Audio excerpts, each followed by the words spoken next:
Marjolein die moet meteen meerdere dingen tegelijkertijd doen. Maar goed, dat, zo gaat het in het leven. Nou ja, in ieder geval leuk dat jullie er allemaal zijn. Ik ga alvast even beginnen met een korte introductie in het Nederlands. En dadelijk ga ik even overschakelen naar het Engels. Want we hebben natuurlijk Engelse of internationale gasten. Leuk dat jullie er allemaal zijn. Op uitnodiging van Ribera gaan we deze mooie masterclass doen. Ik hoop eigenlijk dat we de andere twee zo ook nog komen aansluiten. Tijdens de film gaat dat lukken. Ja, precies. Okay, I will switch to English because the other people can follow as well. I shortly welcome you, and we will do this masterclass thanks to Ribera del Duero. And there are two winemakers joining us tonight, all the way from Ribera del Duero. And also Masters of Wine, Tim Atkin and Kees van Kasteren, and also Almudena, by the way, it's also Master of Wine. I will start maybe with the video, and then Kees can take over, and we can start with the masterclass. Okay, let me check if I can share it. Yes.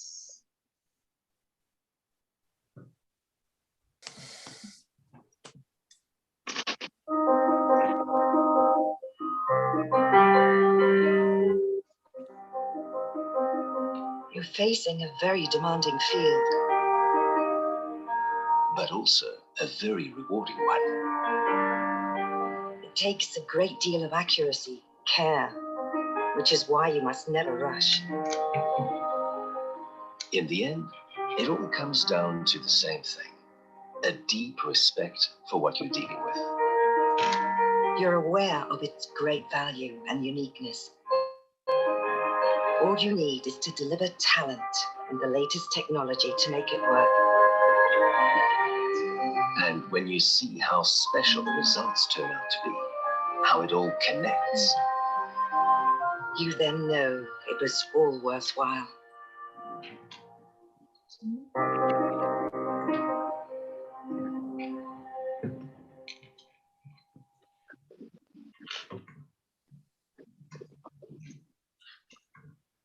Well, that was the short video to introduce the campaign Made to Move You. I think Kees, maybe just start and introduce all the people who are joining, maybe the winemakers as well, and then we can start.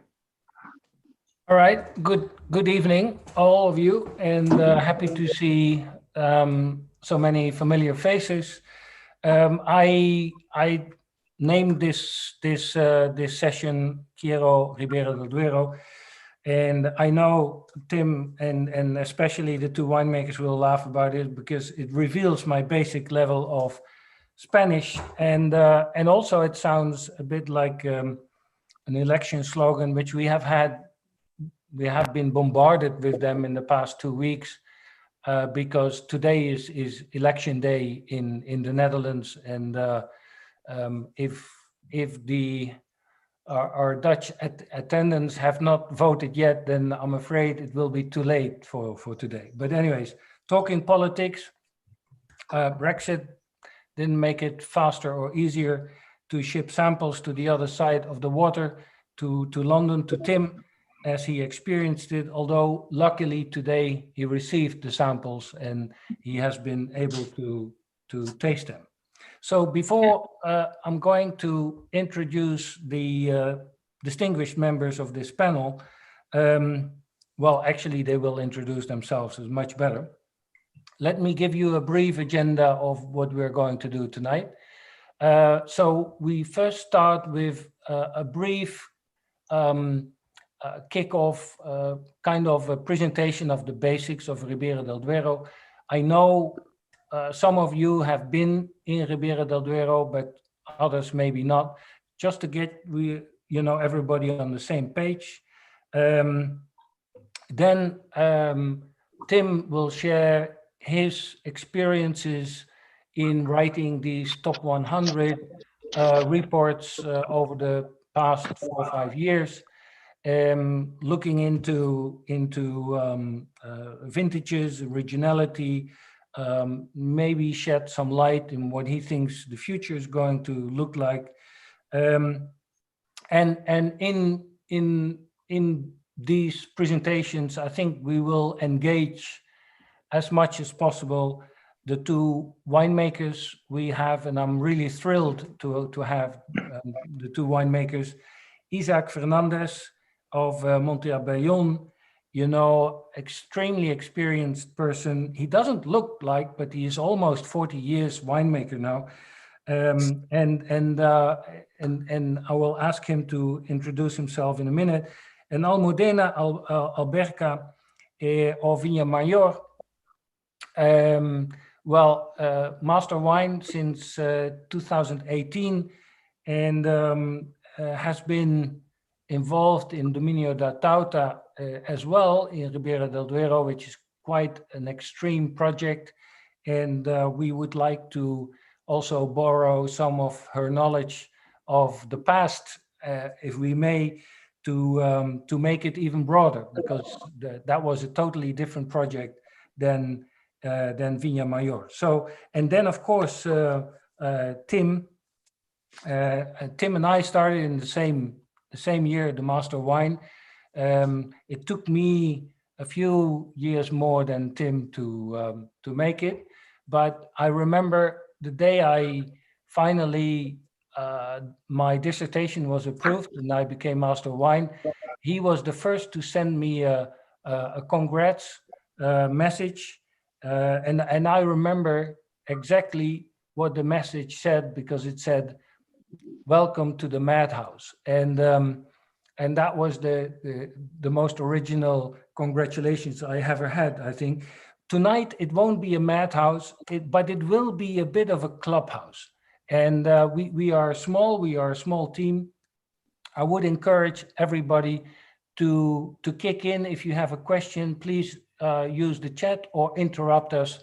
But don't hold back. Okay, we are a small team, and we would like to have this very interactive. So let's start with Almudena for a short introduction, and then go to Isaac, and then to Tim. And then we come back to the presentation. Almudena. Okay, thank you very much, Kees. Now I know perfectly how to pronounce your name. I will never forget. Thank you very much for all of you, and thank you for being here and sharing the time with us, and enjoy and learn more about Ribera del Duero. I am winemaker, and I'm doing wine since the last 17 years, which I started working in the west part of Spain, very close to the Portugal border in the Toro area, and I jumped into Ribera del Duero in 2010. So since then, I was working in two projects. One small boutique project, as Kees said, in Dominio da Tauta. And since 2015, I moved into Viña Mayor to be the technical director of the winery and the full group, which has wineries in different areas of Spain, like Rioja, Rueda, Toro, Rías Baixas, and Valdeorras. And has been 6 years, very interesting. And I think part of the work that we have been doing is inside the bottle that we are going to taste today in the Crianza Viña Mayor.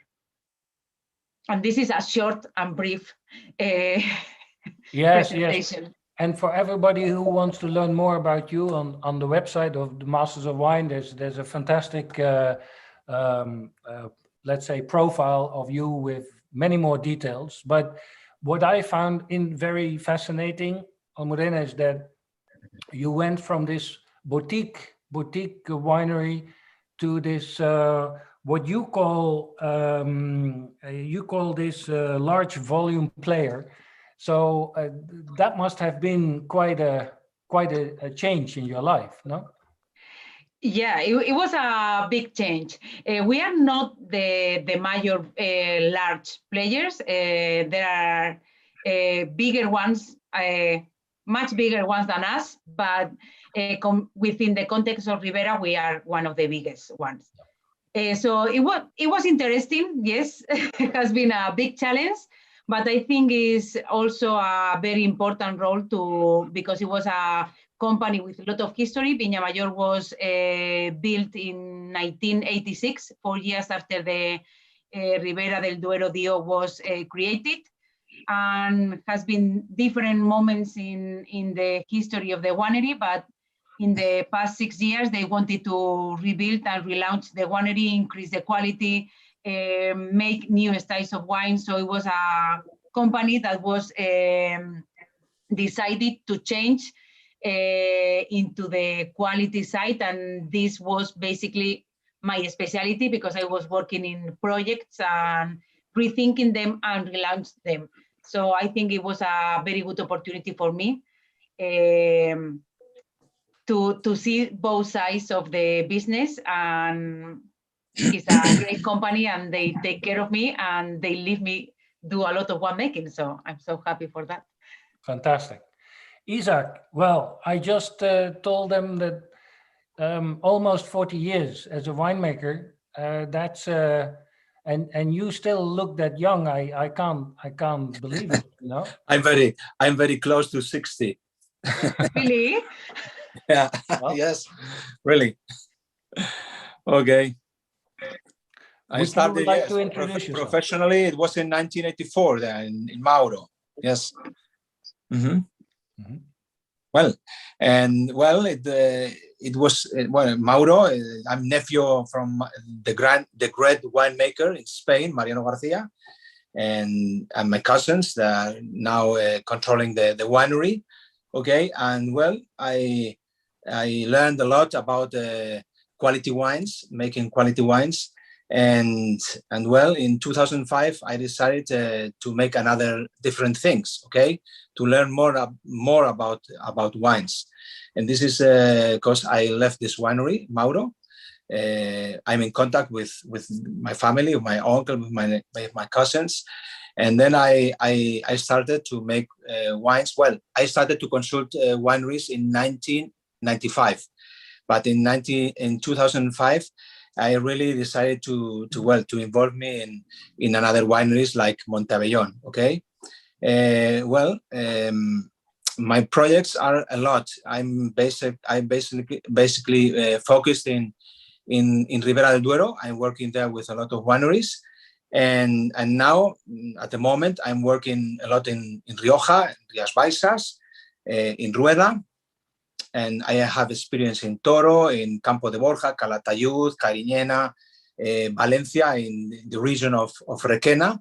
I'm making red wines of Bobal grape, and also the cavas, 3 cavas, the Brut Nature, Brut, and Brut Rosé. And well, I have experience also in Priorat because I was working for a winery close to Aranda de Duero, and there it was a project that started in 2000, and this winery we started to make wines in Rueda, in Bierzo also, and in Toro, and in Priorat. Okay, well, at the moment I'm working with Ribera del Duero with wineries like Montebellón, and in the different regions I talk about. Okay, Montebellón, it's a winery that started in 1997. They were viticultors, but in this year they decided to make their own winery. Okay, and then they contacted with me because I still was working at Mauro. Okay, but they contact with me, and I started in this year, in 2005. Well, now the winery has got a lot of plantations of mostly of Tempranillo. Well, okay, this is the Tempranillo or Tinto Fino. This is a special grape from Ribera del Duero. Isaac, we, with your permission, we will deal with the winery and the wine, later on in the presentation. So, Okay, but perfect. we got a very good picture of you, and I think this is what happens to a nephew of the legendary ex-winemaker of Vega Sicilia. This, you know, you are not just Ribera del Duero, you are basically a winemaker of all wine regions in Spain, but they're very impressive. Okay, thank you. Tim, you don't need really introduction, I think, but we are, of course, you know, we would like to hear how you would introduce yourself. Well, I shall be very brief. It's a pleasure to be here with Dutch wine writing colleagues in UK's and with two fantastic winemakers too from Spain. I'm Tim Atkin, I'm a wine writer and I have been for 35 years. Somebody described me recently as a veteran and I thought, oh God, veteran, I'm getting old. I'm like Isaac. Isaac, we're getting old, but at least we're still young at heart anyway. I specialize in a number of areas in South America, in South Africa, in Burgundy, and in Spain, really, is what I write about, particularly I publish reports about. And as Kay said, I've been doing first of all, it was the top 50, and the last 3 years has been a top 100 in Ribera del Duero.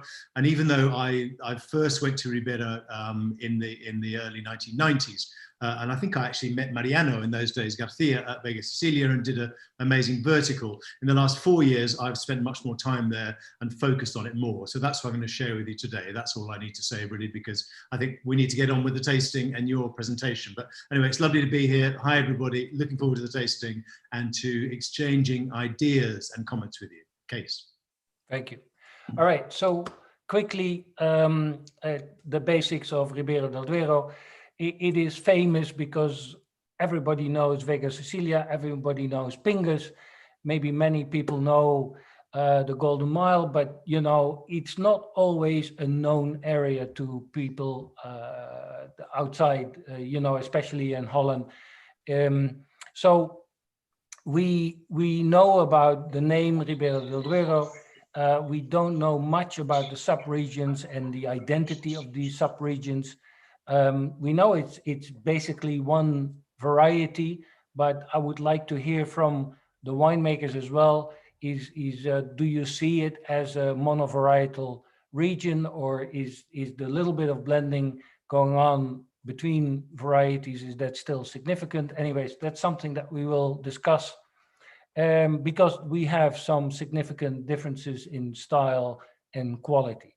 So where is it located? It's located at a very high plateau between Valladolid and Soria, from 720 meters to over 1,000 meters.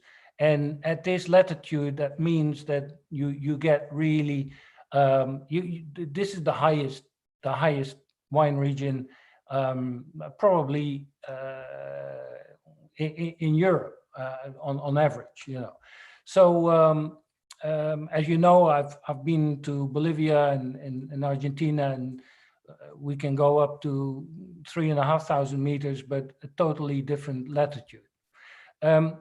Distinct diurnal temperature differences, which really define the character and the style of these wines, because you really retain the acidity, which is critical in a variety like Tempranillo, extreme weather conditions, as we will see. And this is an area that links 100 villages in an area of 115 by 35 kilometers.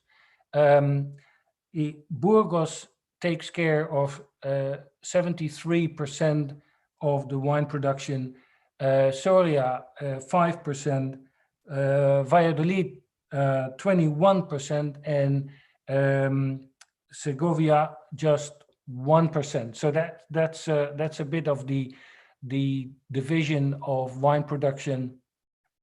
And in general, the more east, the higher, the coolest the areas in general terms, and the more west, the warmer it will get. So this is a map. It's not really, you know, you can't really read it. Yesterday I had some serious problems, and maybe I have to take a reading glasses at some point, because I was really staring at some of the places. But anyways, this is you can clearly see it's really the river runs through it, and the river plays also quite a big role in this climate.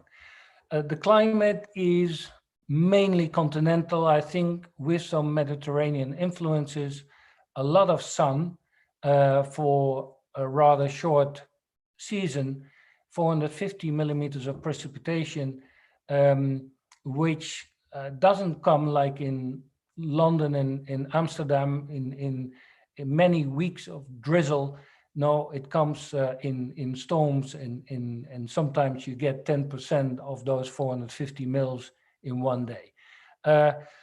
There is, at this altitude, there is a risk of frost late in spring, and it could be early in fall, and that's why you need a variety that can deal with this, with the strong UV, with a short, theoretically a shorter season, and that's a variety which has early ripening, temprana, in the name Tempranillo. So I just want to show you how extreme it can be. So in this blue line, you will see the extremes over a long period of time, but you can see that in May, it could have been -5. In June, one day, it could have been still freezing, and the same counts for September and October.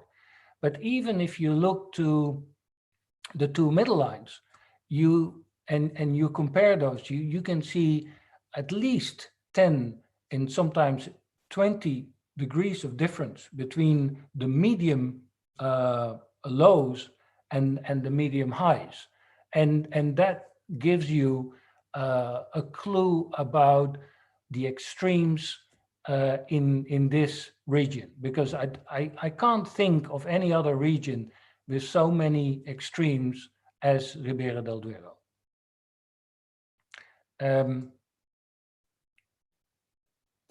So this is kind of an illustration. If you look to the grape production at the top, the top line here, and you look to 2016, it's 133 million kilos. But if you look to 17, it's only 55.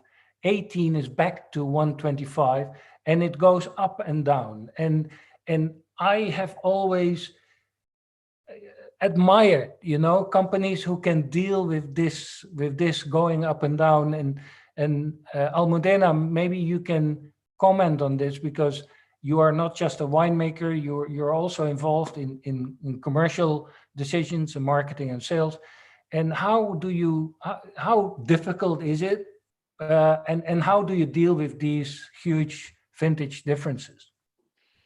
So it's very complicated in general to make an approach to the future, because we are basically making wines to age through the time, with a lot of potential to age. So it's not just a matter of the year that you are doing harvest is going to have an impact in the following 4 or 5 years. So it's complicated. Basically, not only as well as the volumes, the prices. When the volume goes down, the prices go very up. So in the last 6 years has been a nightmare of prices. Especially because in Viña Mayor nowadays we have 30 hectares. So that's meaning that we are buying 70–80% of the grapes that we are processing. So that's meaning that we have a good relationship with viticulturists, but these big variations in yields are giving us a lot of problems, particularly with prices. It's very complicated to have an average price for your process and to have enough rentability, I will say, sometimes for the wines. For example, in 17, we only harvest 25% of our needs, and the prices went up 4 times a normal price, or the price that we could expect for the different levels or the different range that we are producing. So for example, for entry-level wine, which is Roble, having grapes of €2 a kilo or €2.50 kilo, it was straight into lost in the winery, basically. So we are because normally those prices would be what, a fourth of that. Yeah. Yes. And also, I need to say that it was also not only complicated for prices, for organized volumes. So we lost a lot of sales. And also it's complicated to preserve the quality sometimes, because there are a lot of gambling within Ribera del Duero. It's like going to Las Vegas, no? So no, I'm giving you €2. The other winery is going to the same viticulture. No, I'm giving you €2.50. So every day, everything is changing, and sometimes even more complicated. 2017, I went to the vineyards very little, because I was always grumpy. And I want to discuss with everyone, basically. Okay, well, thank you for shedding your light on this. So so if we go to climate back, so we have high altitude, we have frost risk, we have seasons which can be very short. We have a low rainfall and badly spread over the year. We have very low yields, as you saw. They go up to 5 tons, but they sometimes go back to 2.5 tons per hectare. And then we have high UV. So apart from all of the climate issues, we need really very experienced and well-trained viticulturists to deal with that. So look at these 2 beautiful pictures, and we immediately see a soil here which is alluvial, with all sorts of erosion. You know, this landscape has been flattened by erosion, and I will show you this picture, but it's very deceiving because it almost seems like there is some kind of unity of soils, but in effect, Ribera del Duero is a constant layer of different soils, of clayey sand, of limestone, of rocks, of really alluvial, stones. So it's extremely complex, and it can even be completely different within one vineyard. And I would like to ask Isaac, because of his experience, how important is for you soil in this concept of terroir, which climate is part of it, and aspect and soil. How do you view soil as important in Ribera del Duero? Isaac?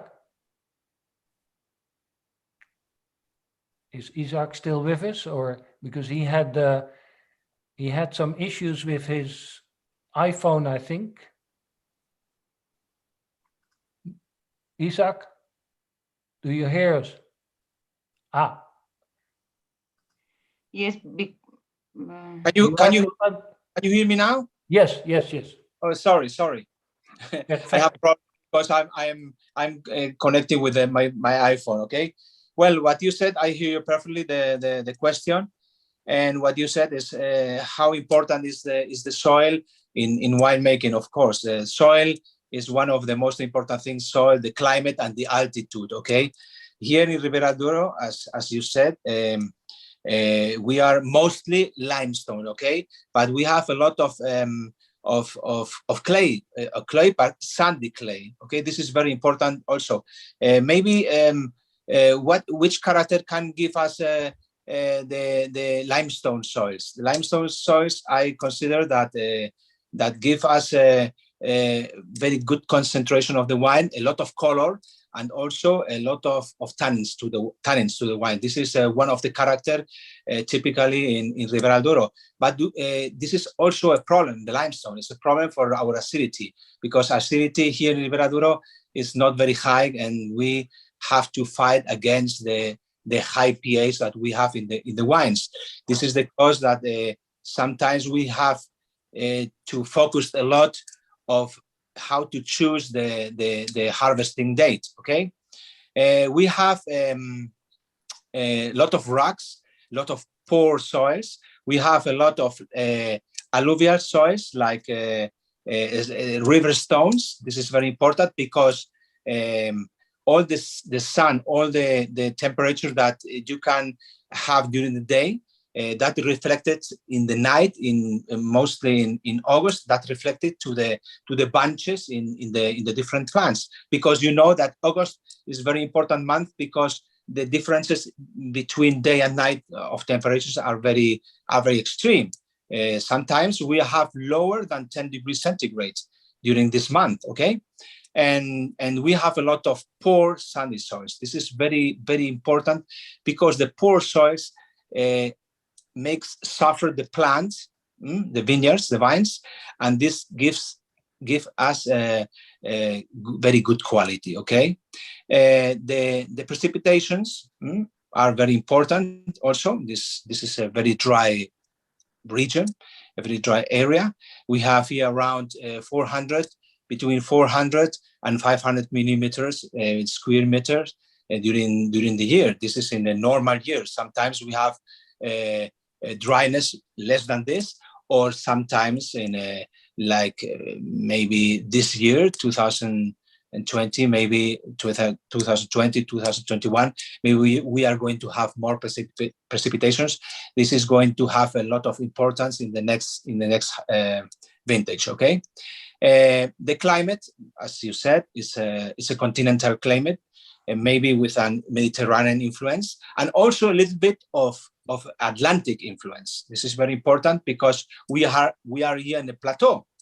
Here, the altitudes minimum is around 700 meters for viticulture.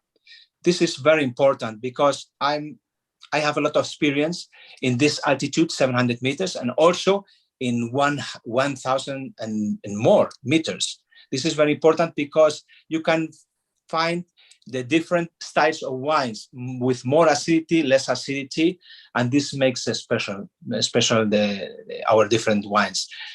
And the clay is a kind of soil that give us maybe a little bit of acidity. Okay, and this is our great problem, the acidity in Ribera del Duero. But this is maybe, well, you can fight against this. Talking about how to choose the harvest date. Okay. Yes, thank you. And one more question: is there a lot of irrigation in Ribera del Duero, or basically not that much? Well, it depends. It depends. There are different viticulture that have a system for irrigation, and sometimes when the climate is very dry, like for example, in 2015, if you have the conditions for irrigation, it is possible, but it is possible only a little bit, not too much, because you know that irrigation is not good for viticulture. Okay, I think that the plant needs to suffer, but not going into the stress. Okay. But not all the vineyards, not all the viticultures can use this kind of system of irrigation because they have no possibilities. Okay, but I think irrigation is fundamental for a extreme climate like this in order to get dry properly the tannins. So as long as you have the opportunity to irrigate, when you are a technical person and you know how to do it in the right amounts, is going to be critical to be able to ripe properly the grapes, unless you are working with very old vines or Prephyloxera vines that we have a nice proportion. I think is positive when you have the chances and you have the knowledge. If you have young vines, maybe it's necessary to irrigate. But if you have the condition for this, and of course, like Almudena said before, if you have very old plants that the roots are very deeply in the ground, it's not well. I never said it's not necessary. Maybe it's necessary because here the climate is very, very extreme, very, very dry, and very, very cold. Okay. Okay, Tim, may I ask you from your point of view, how important for you is soil versus climate and altitude, for instance, in Ribera del Duero? Well, obviously, all of those things are important, and I'm hoping that we'll talk a little bit more about the subregions and how important altitude is within them, and also soil type. And you can see from that map that soil type are extremely mixed. I mean, if you look at Vega Sicilia, I think at Vega Sicilia alone, they have about 150 hectares or something like that, and they have, I think, 19 different soil types. There are something like 30 different soil types within the region. In terms of altitude, as you said, it varies from about 730 meters, very close to the river, where you're more likely, obviously, to find alluvial soils, to the higher areas, which are over 1,000 meters, and particularly once you get up into what are known as the paramos. And the paramos are essentially, the English translation would be moorland, I suppose. They're kind of high plains, really, if you were talking about something in America, really. And you find limestone up there, and those are historically regarded as very, very marginal areas. And I think one of the things we might discuss tonight is climate change and the effect that it's having on Ribera. I mean, it's a very short growing season, as you said, but things are definitely hotting up. You know, this very short growing window is still there, and the possibility of frost, I mean, even into June in some years.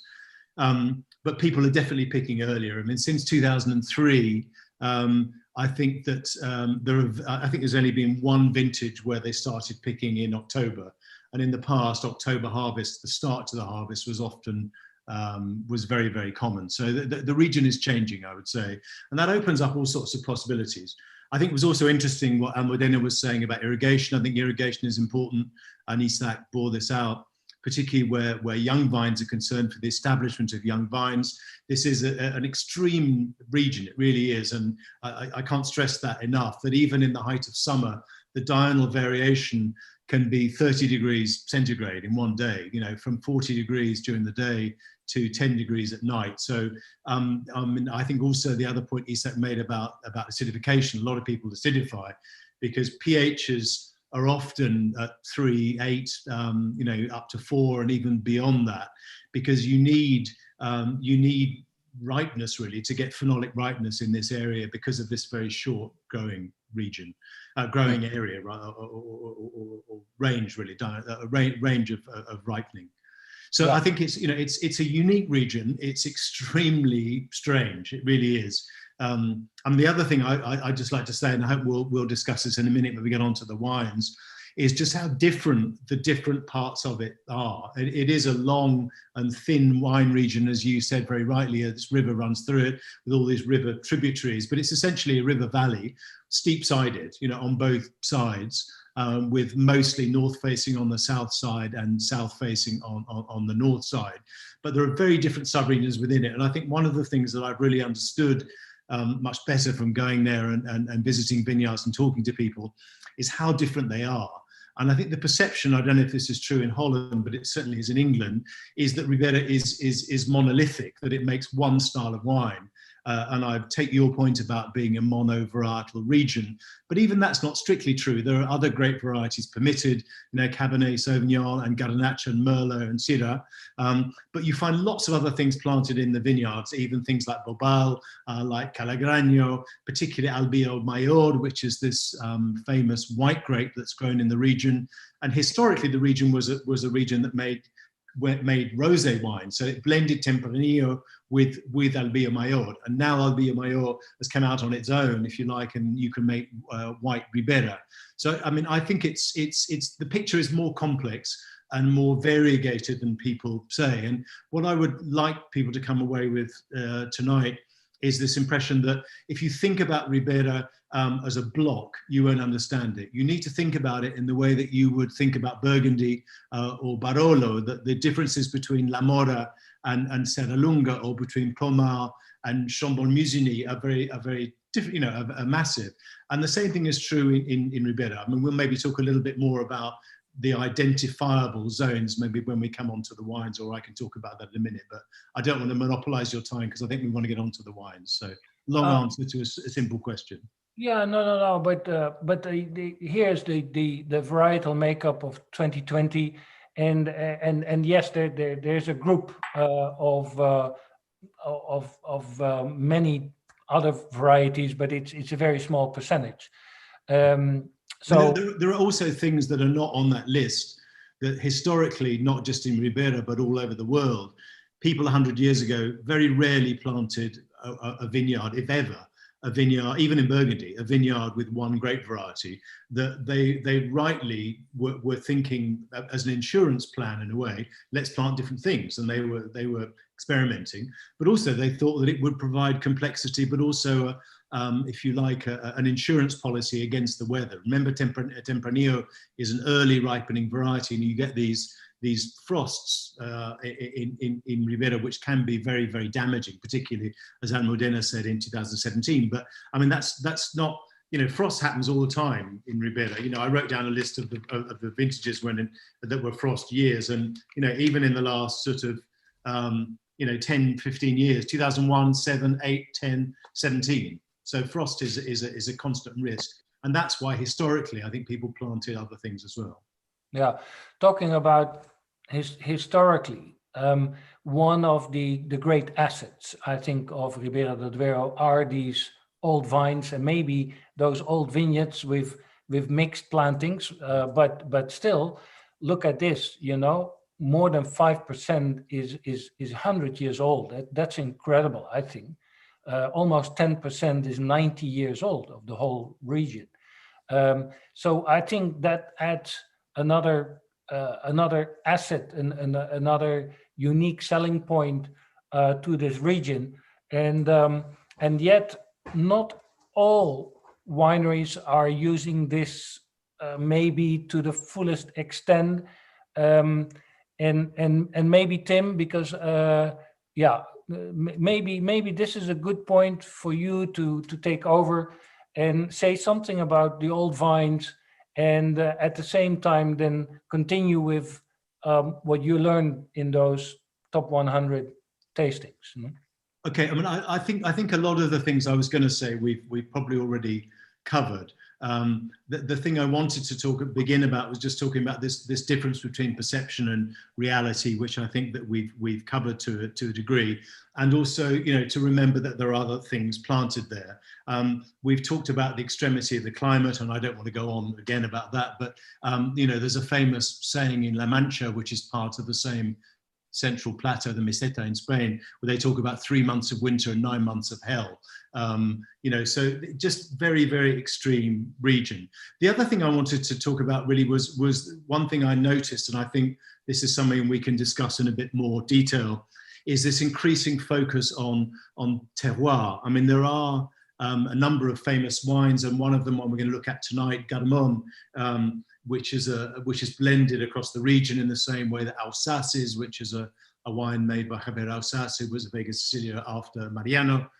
Alto, again, Mariano is involved there, and Alion, which is another Vega wine. They blend from different areas, but increasingly what I'm seeing are these rather exciting small projects which are vineyard and village focused. And again, I think that's something we can maybe discuss a little bit more, really. The other thing I suppose to bear in mind before we talk a bit more about the vine age, really, and where the old vines are, is that I think Almudena mentioned this. This is a young wine region in many ways, even though it dates back to Roman times, and Tempranillo, probably the earliest identified Tempranillo or Tinto Fino or Tinta del País, as somebody told me I should always call it in the region. It was probably from this region, or was first identified here. But the DO is 1982. So, you know, and we started with 9 wineries, and now we're at 301. So it's growing exponentially, and I think that needs to be borne in mind too, that it's something of a work in progress. And I think that some of the wines, particularly the wines that were made in the 90s, were very big, they're very bold. They were destined to please a couple of palates, particularly in America, without mentioning any names. And I think that the region has come back from that. It's come back from these very big, powerful, massively oaked wines, in some cases, not all of them, to things that are finer and subtler, and maybe a little bit more, I hate the word Burgundian, but if you know what I mean, that are sort of terroir specific and terroir focused. It might be interested, I mean, the old vine thing, the majority of the old vines are sort of in Burgos, which is the area, particularly the area north of the river. If you look at where La Aguilera is, that sort of triangle of vines around there.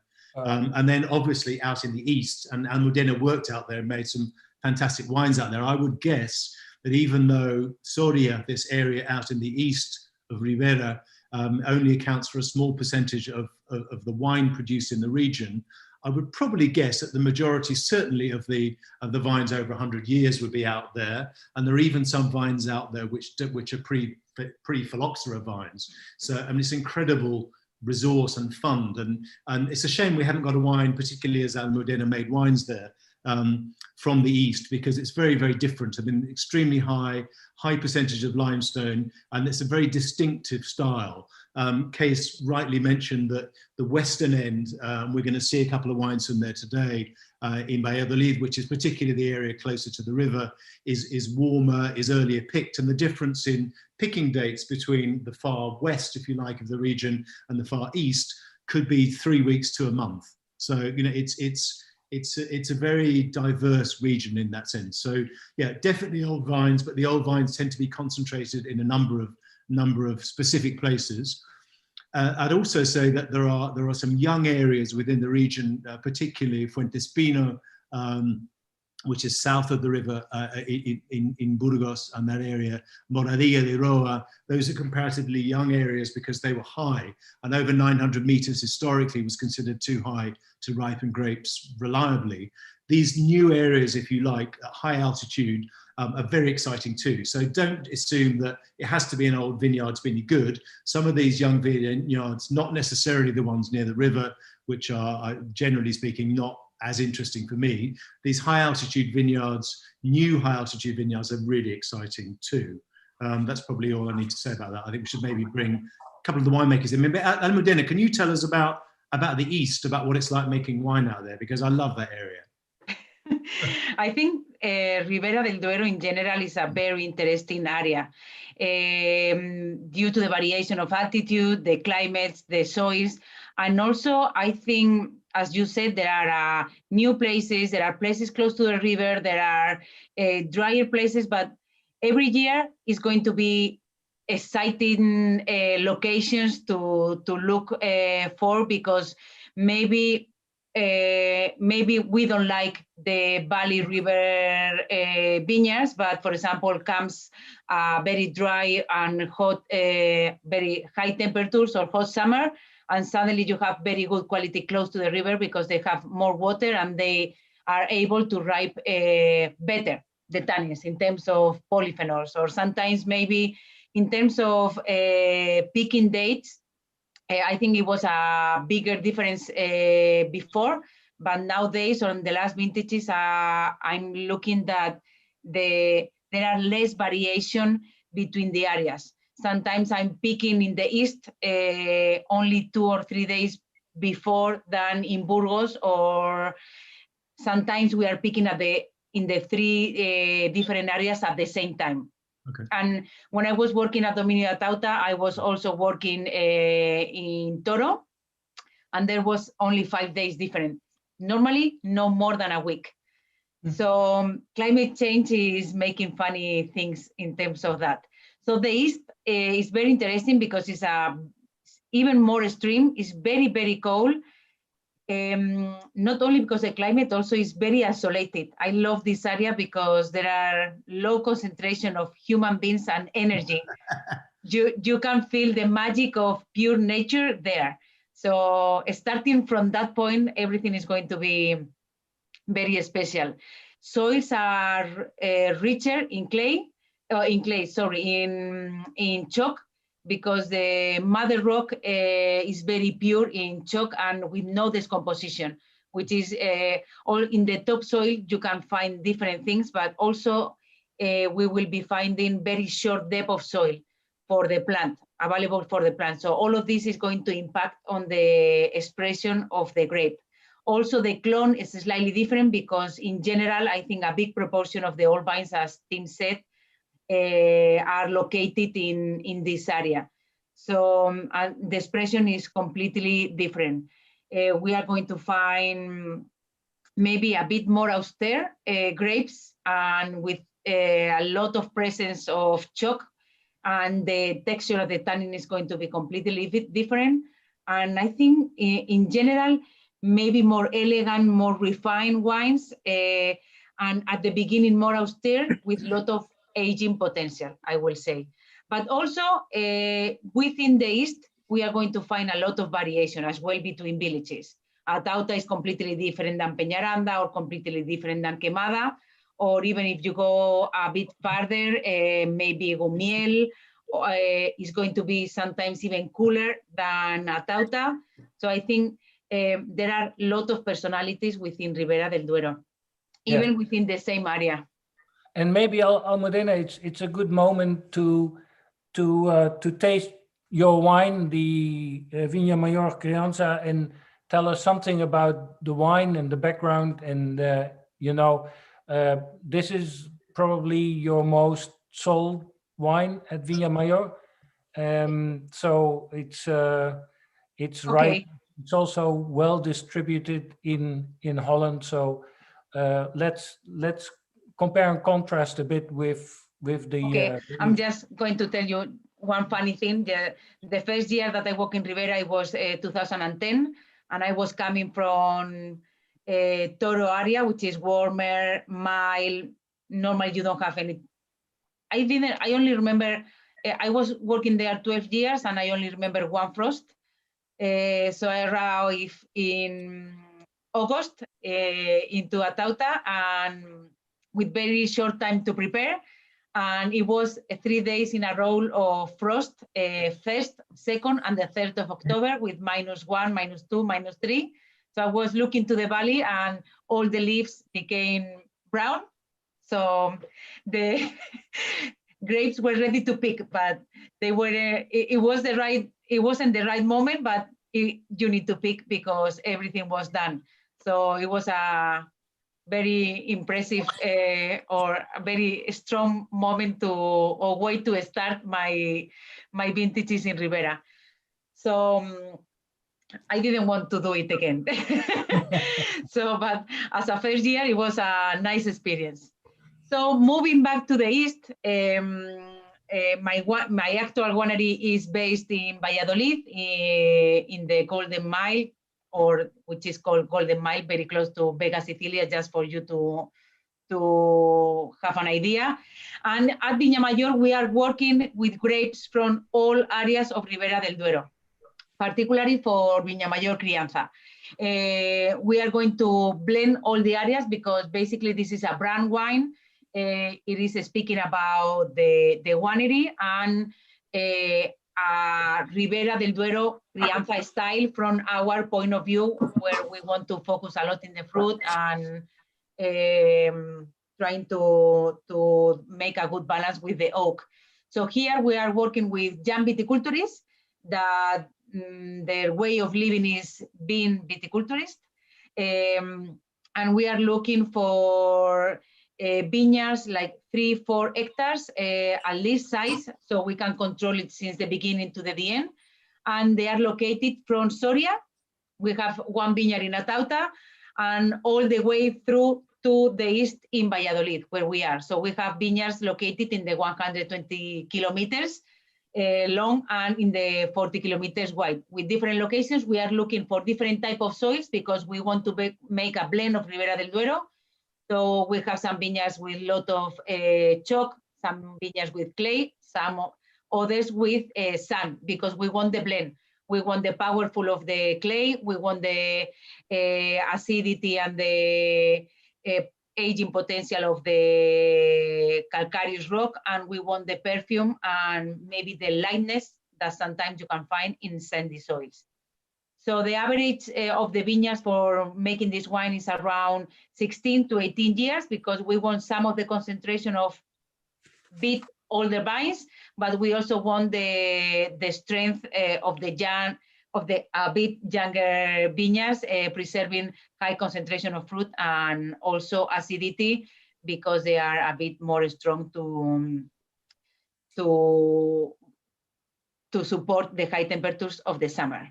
So everything is hand-picked. We pick in bins of 300 kilos. Everything is going through a table selection.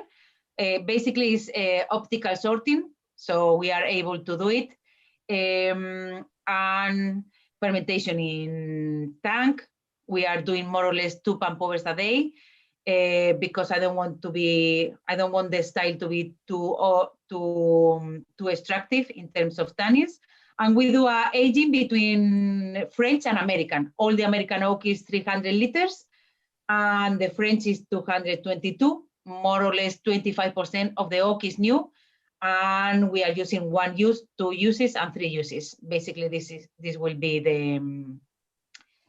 the blend. And have you changed the balance between French and American oak over time, or have you stayed more or less? Since I started in Villamayor, basically we changed everything. So what I'm telling you is what we are doing now. I think for this style, I like a bit of the American oak, but I don't like too much, or I'm walking away of the sweet vanilla or too strong tannins that sometimes we can find in American oak. And also because sometimes the aging in American oak could be faster. This is why I want to use bigger volume for American oak, so I can balance the aging in French and American more or less in the 12 months that I need to do the aging, the regular aging for crianza in Ribera del Duero. So we are using 1 style of American oak, 1 cooper. But before I was working there, the wine making process, it was completely different. One thing, Case, we haven't mentioned is vintage difference. And Isaac mentioned this influence from the Atlantic, although it seems a little bit difficult to believe because we're in sort of northern central Spain, that there's an Atlantic influence, but there is, as well as a Mediterranean one or a continental one. And vintages, they're not, it's difficult to always generalize, but you certainly get cooler and hotter vintages. And this vintage 18 would be one of the cooler vintages, along with 14, 16, 13 was very wet, 10, 8, 7. And whereas these warmer vintages, these more Mediterranean ones would be 9, 11, 12. 11 and 12 are very hot all over Spain, 15 and 17. So we're actually going to see mostly wines from these slightly cooler vintages today, and the 17 is the exception. So it'll be interesting when we get onto the Garmon, which is the last wine, just to see whether that's reflected in the style of the wine. I don't know if you want, Isaac, maybe do you want to talk about that as well? Totally agree with the vintage variation because it makes a lot of impact. And I think I didn't answer properly to Case before about the vintages or how we organize. So basically, we are picking more grapes in the longer vintages and making, sometimes we are not launching some styles of wine in the short vintages. So for example, we didn't launch Crianza 2017 because we were very short and the quality wasn't enough good. So we went into 18. So we were selling 17 and after 18. So it's a matter of playing the game and basically get organized every year, thinking about what you have. And the vintages as well, they are completely different. I mean, 17, as you said, was a frost year, but it was also a hot year. So it's slightly strange for people to understand that you can have a frost in April, which wipes out, huge percentages of the grapes, and yet it's actually a hot vintage. So it's slightly strange. And also it was a very hot vintage with very short yields. So for me, it's like twice twice the same characteristics. Yeah. So it was very low concentration of grapes with a lot of hops. So Yeah. in general, warmer feeling of the fruit character and the alcohol. Yeah. So and 18, this is what I call naturally modern. Yeah. So because it is more continental, fresher, the higher yields as well help to have this characteristic. I think that's a good point, that often you find that after frost yields, that the vine is trying to recover the year after, and therefore you often get, it happens in Burgundy too, you get big crops in the years after a frost. And I think that's, as you said, 18 was cooler, but also it was a bigger vintage. Therefore, I mean, I like this wine a lot. I think it's very nice and approachable. It's an easy drinking Ribera for people who find Ribera very big and powerful. I think this is a very gentle style with a very attractive oak. And it's interesting what you said about the way you're blending across the region as well. Sorry, Yeah. to interrupt, but No, I fully agree. I think it has this classic, but yet there is really very good fruit intensity, you know, in this Crianza, and the oak is really very well balanced. Maybe Tim, you could talk about the Montebaco as it is the same year, and I don't know whether you tasted it for your top 100, but I found it quite an interesting wine. I did. I mean, I wouldn't say I discovered it, but it was a discovery for me 2 years ago when I tasted this wine. I thought, oh wow, this is really interesting. And often when people talk about wines that come exclusively from the western end, Valladolid province, they talk about these bigger, riper, softer wines. But it all depends, as we've said, on altitude and aspect and soil type. And this is a really interesting wine because even though it's in Valladolid, it's sort of it's north of the river and it's on a north-facing site. Obviously, Cara means face, so it's the north face. Yeah. So not everything that's on the northern side of the river faces south. Again, that's another complexity within the region. This is over 900 meters. So I mean, I love the freshness and precision of this wine. So, you know, we've gone up a long way from 740 meters near the river, where you often find these alluvial soils and slightly bigger yields, something here with I think, more freshness, precision, and perfume. And when I discovered this wine, I almost did a little dance, you know, on the spot, because I thought, wow, this is incredible. And so the last 2 years, this wine has featured in my top 100 selection. I should add, in case anybody's wondering, that the top 100 selection is entirely my selection. There's no influence whatsoever from the Consejo about what I should or shouldn't choose. So, and it does to a degree reflect my palate, which, you know, I like wines like this very much. I think it's a wonderful wine. Yeah, and yet, you know, it has these 40 months or 30 months in French oak. It is completely absorbed in this wine because it's more the vibrancy of the fruit and the freshness that speaks to me in this wine. And I can see that it made your list because it's a beautiful wine. I mean, if anything, I'd like the oak to be, you know, to integrate a little bit more, but I think it'll definitely do that. You know, this is these more acidic years, and maybe the oak sort of marks them slightly more. I don't know, but I love the freshness, as I said, of this wine. Well, Isaac, maybe that's a good bridge to go to a wine, your wine, which is actually on par level in price in the Dutch market. So in that respect, it's I know it's a totally different vintage, but maybe you can compare and contrast a bit. Okay, well, the wine we are tasting today is Montavellon. It's 2016. This was a really complete different vintage comparing with 2017. 2017 was a year with a very hard frost, okay? And 16 was a year, was a very, very wet year, okay?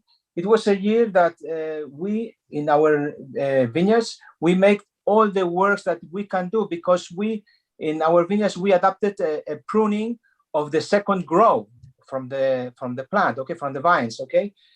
But well, apart this, we had in general in the winery we had a lot of production this year, 2016, and well, this wine, Montebellón Finca Matambres, is coming from a single plot. This is not a very old vines. This is a plot planted in Spalier. This is in Wires, okay. Our vines are not very old, are around, the oldest is maybe 30 years old, okay? And mostly all the vines are planted in Wires, okay? Which differences between 2016, 2017? 2016, maybe we have less color in the wine, not so deep. We have a more exuberant wine. We have in 17 maybe more concentration. Okay, maybe 17 in our wines are more rustic wines. Okay, but usually we don't make a very intense maceration. This is because our wines used to be very delicate. Okay, exuberance. We are looking not only for the color, not only for the extraction in all the vintages. We are looking for an elegant aromas. We are looking for balanced wine between acidity and alcoholic grade. Of course, our alcoholic grade usually is between 14.5, okay? And well, in general, these are the difference. Montebellón Finca Matambres 16, I think it's a special wine. It's you can find a lot of fruit, very well blended with the oak, okay? And because we don't use not much new oak, every year we maybe can renew 10-15% of the oak, okay? This 2016 Matambres is aged during 20 months, but mostly in used oak around 1 year, 2 years, okay? And maybe this contains 20% of new oak, okay? This is 80% French oak and a little bit of American, around 20%, okay? Usually, I like to use the French oak for a long aging wines, okay? Mm-hmm. And tell us where you are, because you're in Nava de Roa, aren't you? At 800 meters or so. Can you just tell everybody where the vineyards are? Where the vineyards? Well, yeah. We are work, okay? We make our wines mostly with our own grapes. Yeah. We have around 110 hectares, okay? And all is around the village, around the Nava de Roa. It's the village where is the winery. We have a little bit of vines of plots in Moradillo, in Páramo de Moradillo, and our vines in our plots in Nava de Roa are in 3 different levels. The lowest level, it's in the same altitude, maybe a little bit more than the river. This is because in this altitude, this level, you can find a lot of plots with the river stones. Okay. Do you face north or not? Sorry. You face north to the north. Yes, we are mostly faced to the north. Yeah. But we have 110 hectares at the moment because we are planting more and more. But we have all very small plots. We have plots with less than 1 hectare, and the biggest one maybe is the last plantation are around 8-10 hectares. But all the plots are very small. Okay. Well, the second level, the first level is between 750 and 800 meters. Okay. The second level is this is between 800 meters and 850 meters. This is the level where we have the plot for make this wine, Finca Matambres. Okay. Here we have this area. We have a lot of limestone, a lot of calcareous soils. We have a plot we call La Blanquera. La Blanquera is something white because the soil is very, very white. It's with a very high percentage of chalk, okay? And the third level is between 900 meters and 850 meters and over, okay? But all the vineyards are around the village in Nava de Roa. This is very close to Peñafiel. Peñafiel is around 30 kilometers, and to Aranda del Duero, we are around 35 kilometers far. And we have 2 plots in Moradillo. These plots are very special, like you said, Tim. Yeah. This is very, very special because this is what we call páramo. Yeah. Here you can find a lot of different soils, a lot of river stone. You can find there a lot of clay also, and basically in the subsoil you can find the rocky limestone soils. This is a very special area. I knew this part of Ribera del Duero a long time ago because I bought grapes not for Montavellón.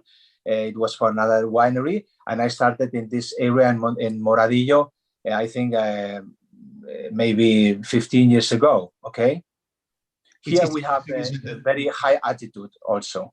I mean, you know you're getting good at understanding Ribera when you know the differences between Roa, Nava de Roa, and Moradillo de Roa, which will all be next door to each other, and they're in different parts of the region. No, there is to talk about one area is not only to talk of a kind of soil. You can find in an area different types of soils. Okay, yeah. I'm working now close to Moradillo, in the páramo of Moradillo, and here in Moradillo you can find clay. You can find a lot of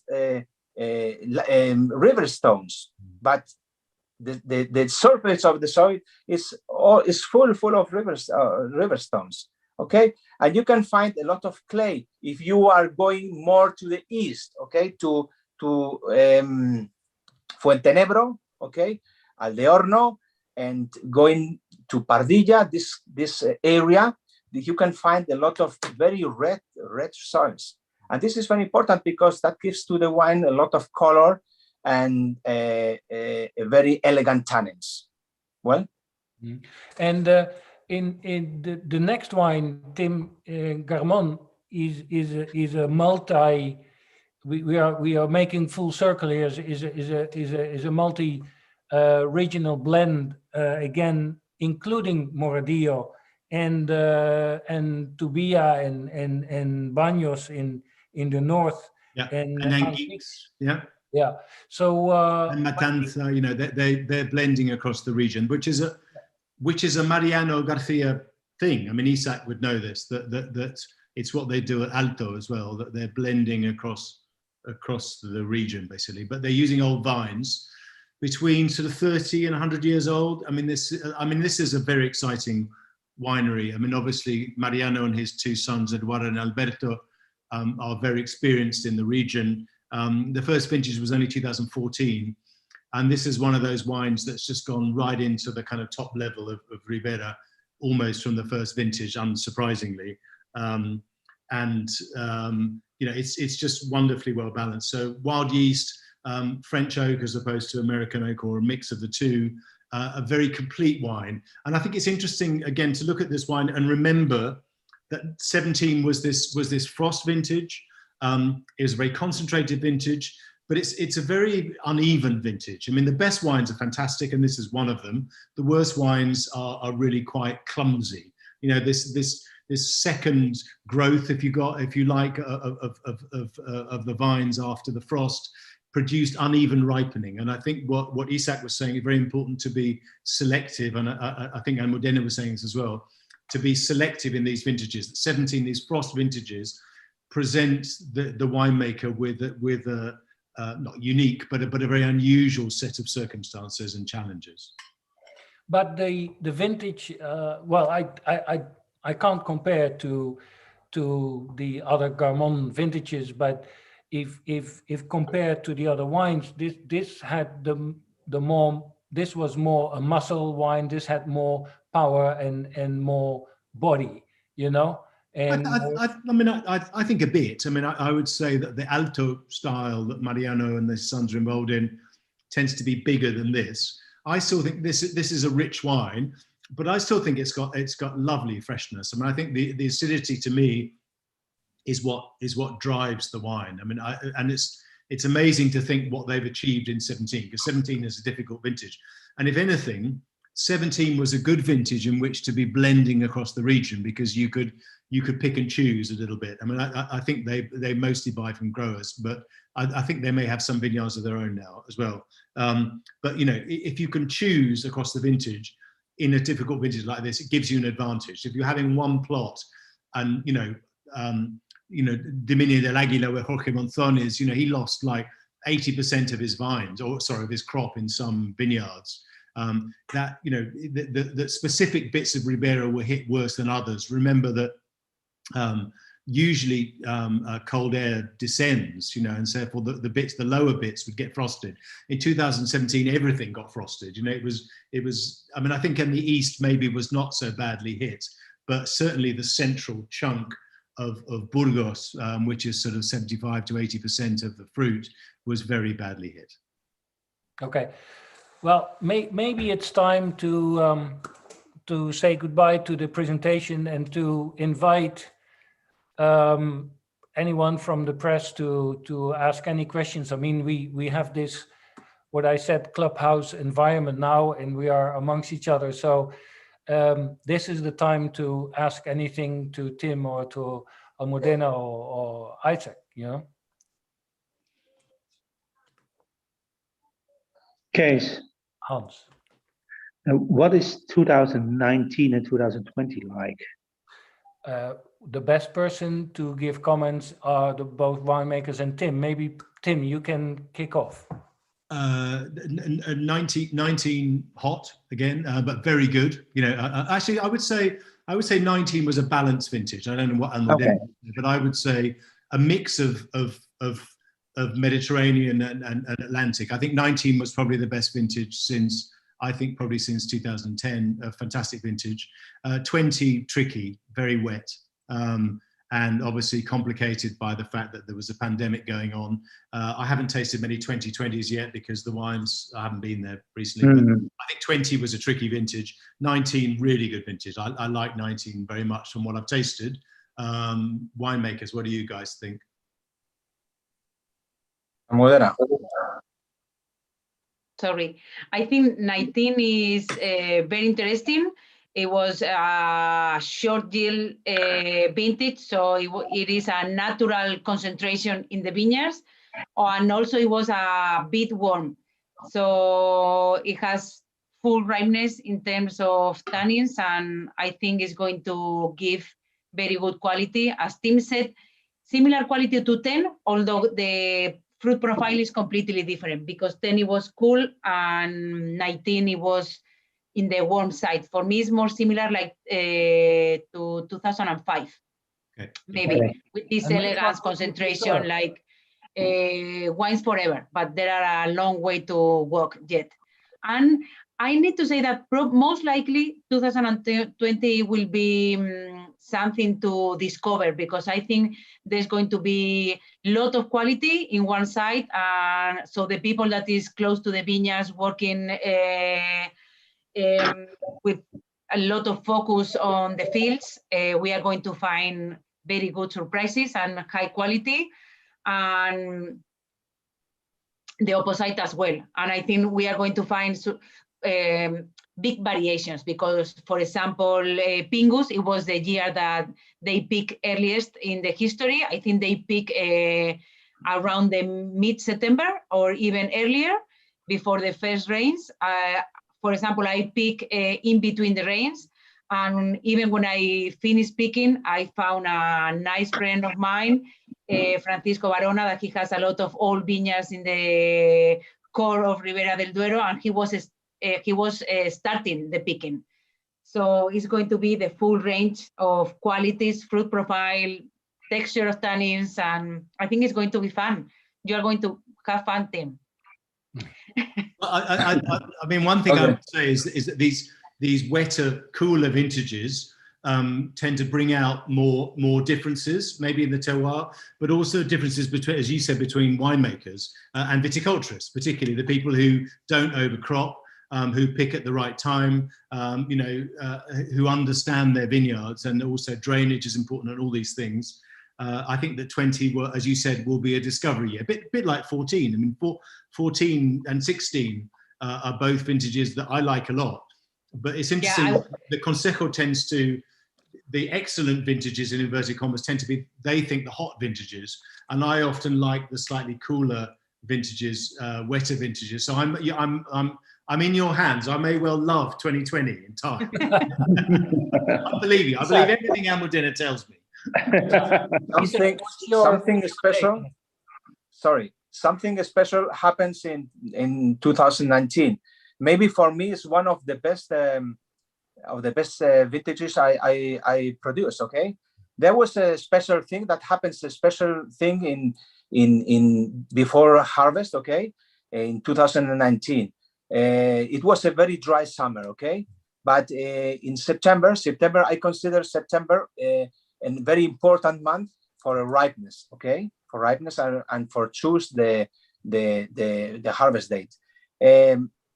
1 week before I started harvest in most of the wineries, it started to rain. Well, it started to rain, and everybody thought about botrytis and a difficult year or so. But in 1 week it stops, and this water helps to finish the ripeness and the maturity of the grape. And we got a very special grape with a lot of concentration, very well balanced, good acidity. Alcoholical grape, very well, good color. Everything was special. I remember that talking about the different areas in Ribera del Duero, you can find a lot of special wines and good quality wines in 2019. 2020 was maybe not so good than 19. It was a more different year.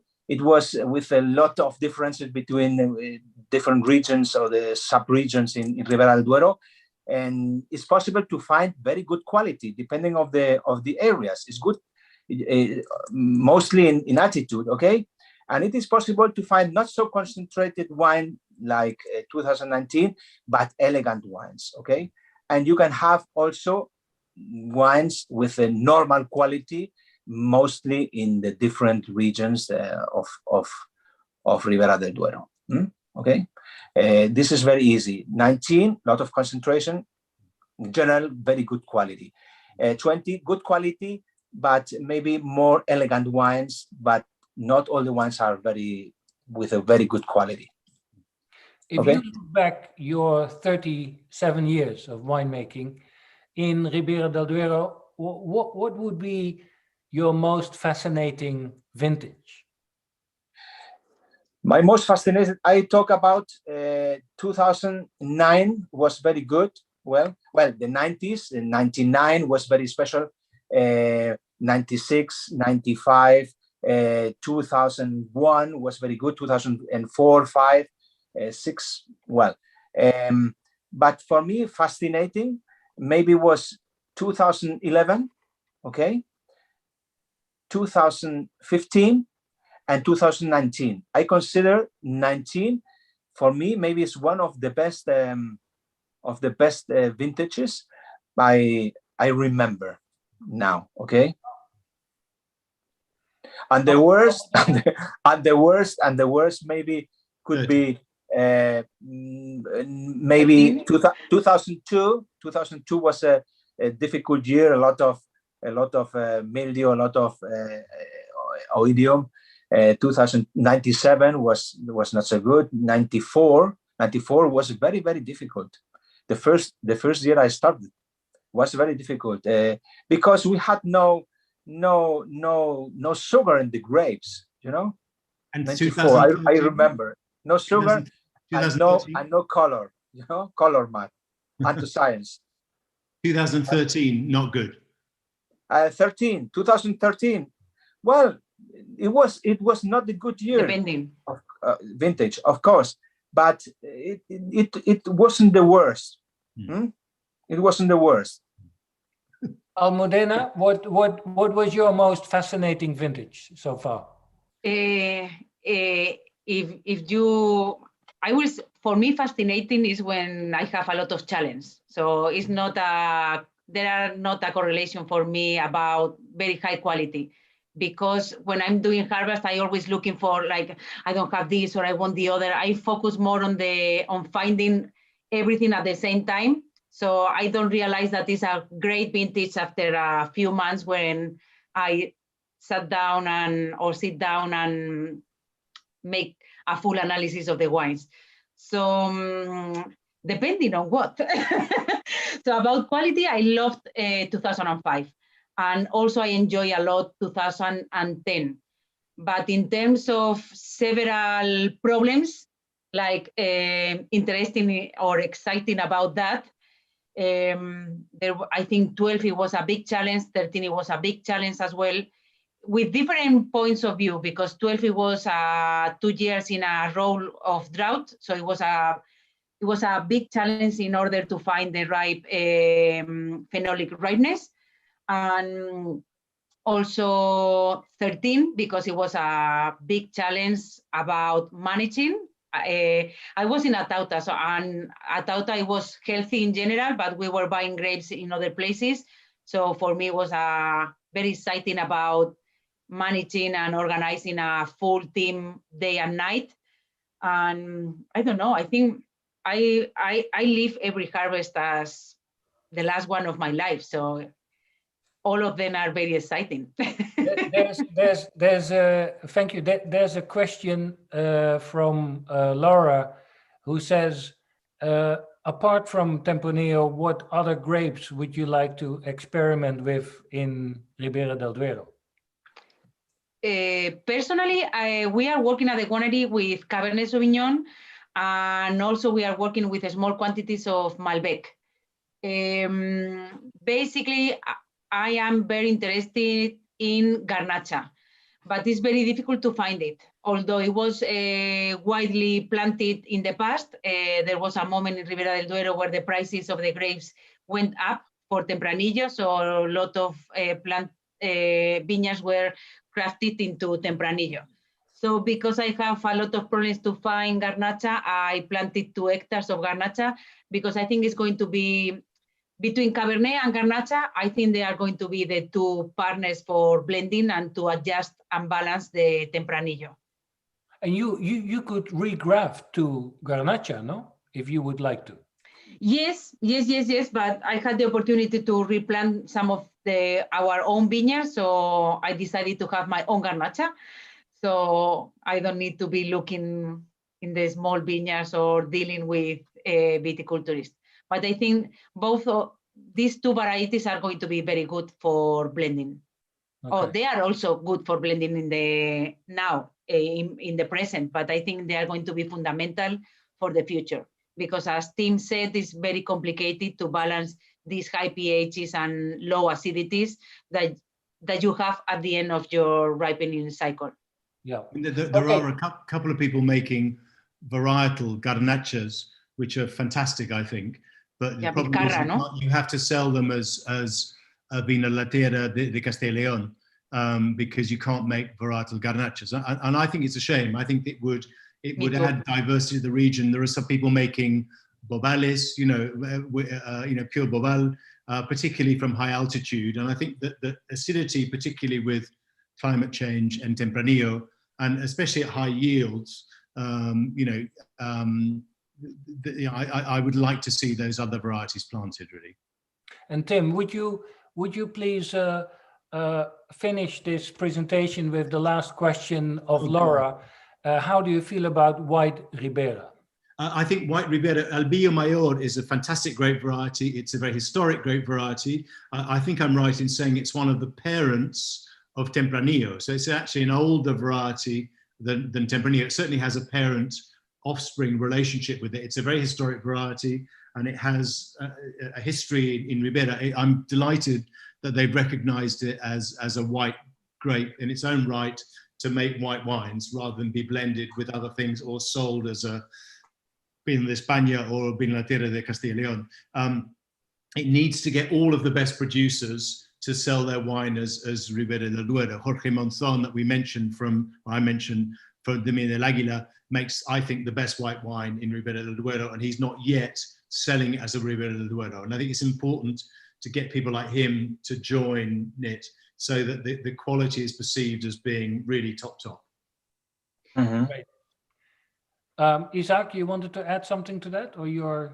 Well, talking about the last question from Laura, I think that a variety that combines very well with Tempranillo is the Cabernet Sauvignon, like Almudena said before. Well, I consider that it's a variety with a style very close to Tempranillo.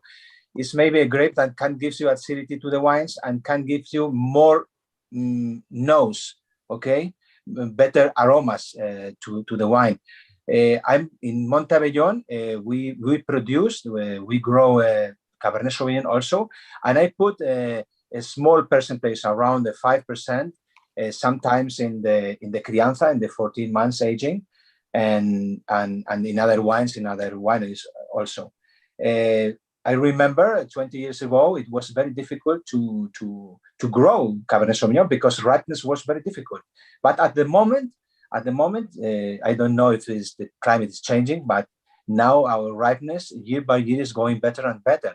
And talking about the Albillo Real, I'm making now experiences of Albillo Real. I'm making elaborations with a very long maceration, okay?